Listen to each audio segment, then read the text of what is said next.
Kementerian Komunikasi dan Digital membekukan sementara tanda daftar penyelenggara sistem elektronik TikTok.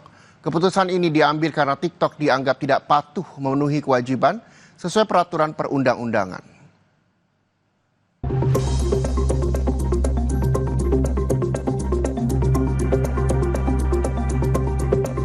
Langkah pembekuan sementara tanda daftar penyelenggara sistem elektronik TikTok atau TDPSE merupakan bentuk ketegasan terhadap TikTok karena tidak dapat memberikan data yang diminta Kementerian Komdigi saat pemanggilan tanggal 16-23 September 2025 lalu.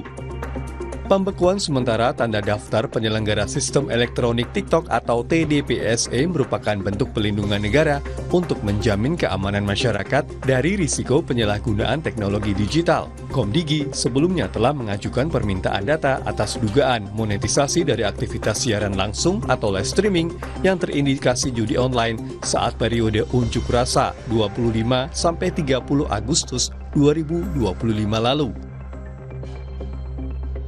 Meski izin TDPSE dibekukan sementara, operasional TikTok tidak serta-merta berhenti. Saat ini TikTok masih dapat diakses oleh seluruh pengguna di Indonesia. Sanksi bertahap akan diberikan kepada TikTok, mulai dari teguran tertulis hingga penghentian sementara. Sanksi penutupan baru akan diberlakukan jika dalam sepekan TikTok tak melakukan perbaikan.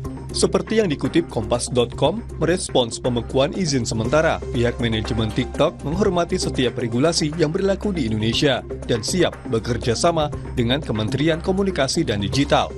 Perusahaan asal Tiongkok tersebut menegaskan komitmennya untuk melindungi privasi pengguna sekaligus memastikan platform tetap aman dan bertanggung jawab bagi masyarakat Indonesia.